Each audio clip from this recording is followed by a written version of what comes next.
Shalom, it's your brother Yabakhan. Come back to the spirit of power of Yahweh by Shimon Shah from the GMS Cleveland branch. But as always, before I get started, I want to give all honor, praise, and glory to Yahweh, Bahashem, Yahweh Shai, Bahashem, or Chakadash, and double honors to the positive editors of Great Millstone who rule well, teach well, where I learned this truth from. Peace, mercy, and blessings to the hopeful elect that believe on this truth and sincerity.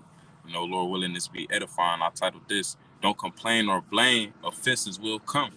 Just through the spirit, that was on my spirit, because at camp yesterday, Jakes walked. There was some Jakes who walked past, scoffing and trying to look all tough, so to speak. You know how Jake is, just wicked. That's the curses though. That I shall be evil towards thy brother, roughly paraphrasing. That's part of the curses. But the thing is, it ain't nothing to complain about because the Lord told us that it would be like this. That hold on, let me go to that real quick. That in the last days it'd be scoffers and mockers.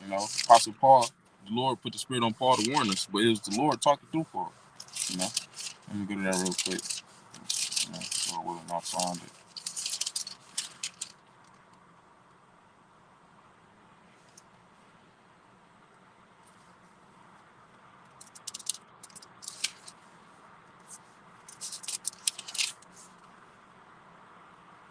Salakia.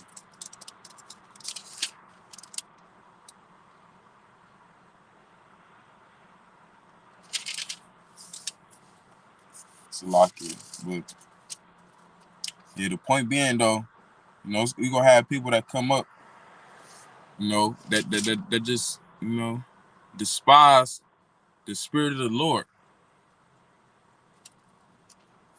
Like Yahweh Shah said, they don't hate us, they hate him because he testified of the works of the world, that they evil. And we carry his testimony, but not to get off topic, it's our title, Don't Complain or Blame, because the Lord warned us himself, Let's go to the book of Luke, chapter 17.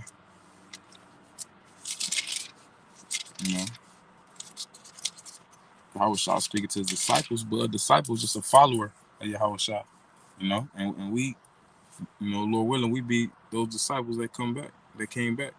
Of course, start with our apostles and elders of GMS on down to like-minded brother.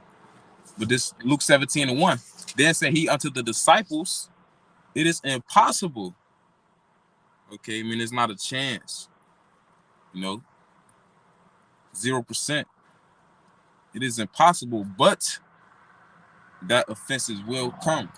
Okay, so it's mandatory. It's inevitable that people is going to offend the men of the Lord. They offended Yahweh Shah. They mocked them, they scoffed them, they spit on them, they killed them, they murdered them. So he says, it is impossible, but that offenses will come, but woe unto him through whom they come. Okay, so people going, 2/3. Somebody has to play the part of the 2/3, because it's prophecy, But woe unto that, the 2/3, you feel me? It says, verse 2, it were better for him that a millstone were hanged about his neck and he cast into the sea than that he should offend one of these little ones. And the little ones is talking about the elect. So it's better for somebody to tie a millstone around their neck and to jump into the ocean than to come up against a man of the Lord. But guess what? It's impossible, but they do that because somebody got to do it, But on the behalf of the elect, Lord willing, will be of the elect. What did Yahweh Shah say? Matthew chapter 5, verse 10. Blessed are they which are persecuted for righteousness' sake, for theirs is the kingdom of heaven.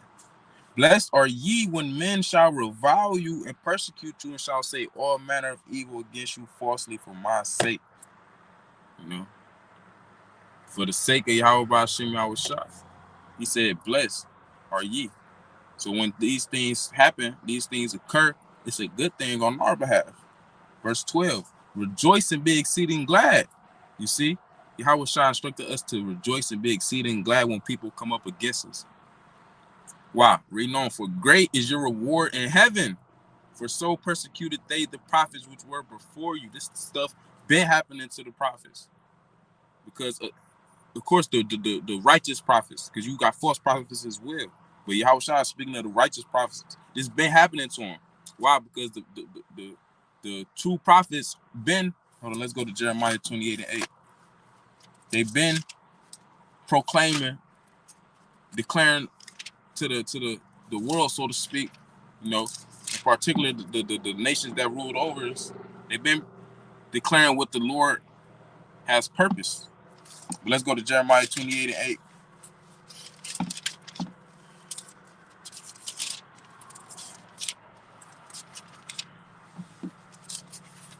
Slack you. It's the book of Jeremiah, chapter 28, verse 8. Start at verse 7. It reads, nevertheless, hear thou now this word that I speak in thine ears and in the ears of all the people. The prophets that have been before me and before thee of old prophesied both against many countries and against great kingdoms. Okay, and who make up these countries and kingdoms? People. The people that same people that's gonna commit the offenses, just as they did back then to the prophets, the men of the Lord. It says so let me read that again. Jeremiah 28:8. The prophets that have been before me and before thee of old prophesied both against many countries and against great kingdoms, of war and of evil, which is bad times, and of pestilence. So the prophets, the true prophets, always been set up to tell people their judgment, to prophesy the destruction that's to foretell the destruction that's to come. They've been set up to do this. All right, the spirit of the prophets is subject to the prophets, so that means they doing it again in the latter days, here in this time. You know, in the end of Esau's kingdom, it's happening again. You know, that's why Yahweh Shai said that in Matthew the 5th chapter. Let me read that one more time.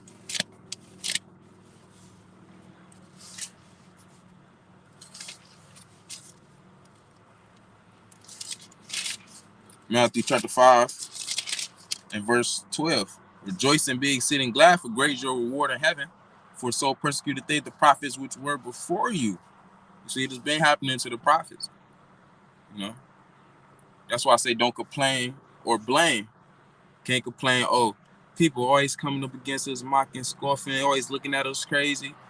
It's supposed to be like this. How shall I say? I mean, Salaki, what Apostle Paul say? Which you know is through the Spirit, all scriptures given by inspiration for the Spirit of the Most High, roughly paraphrasing. But it's Philippians chapter 1, verse. Start at verse 27. Only let your conversation be as it becometh the gospel of Hamashiach, that whether I come and see you or else be absent, I may hear of your affairs, that ye stand fast in one spirit, with one mind, striving together for the faith of the gospel. So no matter what, we supposed to be in the spirit of Yahweh, Bahashim Yahweh Shah, you know, having faith in Yahweh Shah. That's how our anastrophe should be, you know, which is Greek for conversation. Now I'm not 100% sure if the Greek word for the conversation here in Philippians 1 and 27 is anastrophe, but I know anastrophe goes back to your behavior, your conduct, how you carry yourself. You know, so we're supposed to carry ourselves in the spirit of Yahweh Bashim Yahweh Shah. Verse 28, and in nothing terrified by your adversaries, because these people of the world, even two-thirds of our people, they are adverse to the truth, to the spirit of Yahweh Shah, you know. And we know that our primary adversary is Esau Edom, you know, because Satan goes back to the Hebrew word shaitan, which means adversary, you know, someone who is adverse to the Heavenly Father, you know, when you go into the etymology of it. But it says, verse 28, and in nothing terrified by your adversaries, okay, because when these people do what they do, okay, persecute us, so on and so forth. Can't let that terrify us. We can't fear what flesh can do unto us. You know, as David said in the book of Psalms, you know, can't remember where it's at. But he said, I would not fear what flesh can do unto me. You know? It says, renown, which is to them an evident token of perdition. So when people come up against us and they be adverse to Yahweh B'Shem Yahushua, it's a token. Another word for token is a sign. It's a sign that they're going to be destroyed, because perdition goes back to destruction. So people coming up against us is a obvious sign they're going to be destroyed. You know, going back to Luke 17 chapter, the first verses I read. It is impossible, but the offenses will come, but woe unto him through whom they cometh. You know, because people offend the men of the Lord, that's a sign they're going to be destroyed. So it says, which is to them an evident token of perdition, but to you of salvation, and that of the Most High. Verse 29, for unto you it is given in the behalf of Hamashiach, not only to believe on him, but also to suffer for his sake. You see? And it's a good thing to suffer for the Lord than to suffer for being wicked. Because everybody's about to suffer. Nevertheless, the righteous shall suffer straight things and hope for the wise, it says in the book of 2 Ezra. So even though we're going to suffer as well, we suffering for Yahweh Shai. So we hoping to be saved by Yahweh Shai. These people going to be suffering for being wicked with no hope at all. Their only hope is going to be as giving up the ghost, as it says in the book of Job. You know, it's death. So let's go from there to 2 Timothy.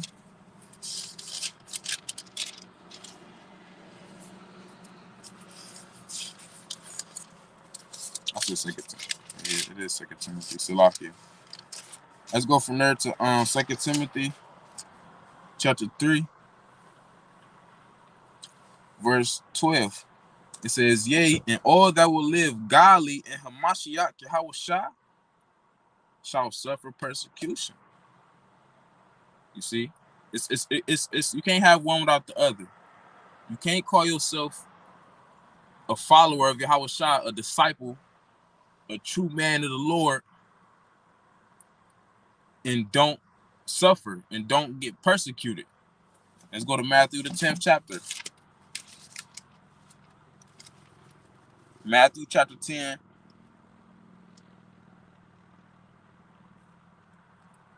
Verse 24. It reads, the disciple is not above his master, nor the servant above his Lord. Okay, we not greater than Yahweh Shai. You know? So it says, verse 25, it is enough for the disciple that he be as his master. You see? We trying to be like Yahweh Shai. Arm yourself likewise with the same mind. It says, it is enough for the disciple that he be as his master and the servant as his Lord. If they have called the master of the house Beelzebub, how much more shall they call him of his household? So if they was reviling Yahweh Shai, saying that he was casting out devils in the name of devils, okay, basically try to make it seem like he was going off, how much more those who follow him, trying to be like him? It's going to be the same way. The disciple is not above his master, nor the servant above his Lord. This is what comes with this. That's why it's direct. Second chapter, the first verse, it says, prepare thyself for temptation, roughly paraphrasing. You're going to be tempted to lose faith, you know, to fold, but you can't. We can't. You know, I speak to myself first and foremost. We can't, you know, and nothing terrified by your adversaries, you know, because the Most High has not given us a spirit of fear. And on top of that, let's go to 1 John. You know, because perfect love casteth out fear. You know, the brother made mention of that. And when you claim to have love for Yahweh B'Shem Yahushua, it's gonna show through your actions, regardless of what situations you get put in. Let's go to Salakia. 1 John chapter 4.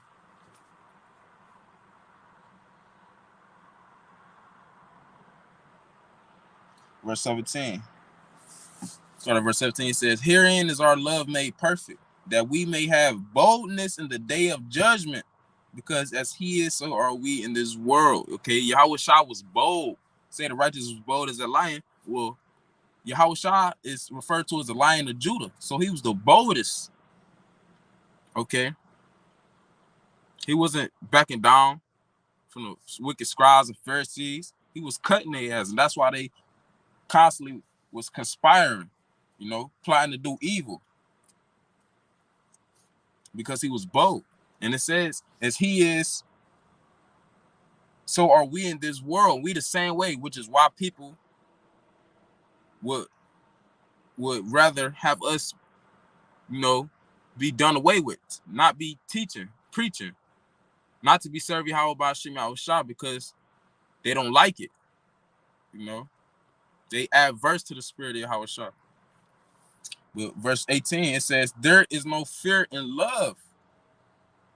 So if you're doing this out of the love for Yahweh Shah, you can't fear. Because why? There is no fear in love. But perfect love casteth out fear. You see, perfect love casteth out fear. If like, just for example, quick example, if you got I'm just say one of the brothers, what's the Salakia? I can't even think right now. My brain foggy, but says, let me read that again. 1 John 4:18. There is no fear in love, but perfect love casteth out fear. Oh yeah. Like, for example, if need be, if you had to say, just you had to put yourself in a situation that you would prefer not to be in, because it could be one of your fears. Like me, for example, I don't like heights, but say I had to climb a 10-story building, so to speak, just hypothetically speaking. I had to climb a 10-story building in order to save a brother's life, just hypothetically speaking. Lord willing, the Lord gave me the spirit to do so, because that would be perfect love. Perfect love casteth out fear. Read on, because fear hath torment. He that feareth is not made perfect in love. If you fearing what people in the world can do to you, if you fearing getting put in certain situations because you serving Yahweh Shah, you is not made perfect in love. And we're gonna have to go through that straight gate. We're gonna have to experience difficult situations. That's what Jacob's trouble is all about. Going through the straight gate. Well, I don't want to go too long. Lord willing, this is edifying, just point being, don't complain or blame, because at the end of the day, if we say we love y'all by Shem Shah, we're going to go through whatever. Perfect love casteth out fear, and simultaneously, offenses will come. They must come. It's impossible, but that offenses will come, but one to him by whom they coming, John 17:1 as I read, but Lord willing, this is edifying. Closing, I want to give all honor, praise, and glory to Yahweh, Bahashem, Yahweh Shai, Bahashem, Rakakadash. Double honors to the positive elders, great millstone, rule, teacher, where I learned this truth from. Peace, mercy, and blessings to the hopeful elect that believe in this truth and sincerity. Till next time I say Shalom, while my wife, Boy.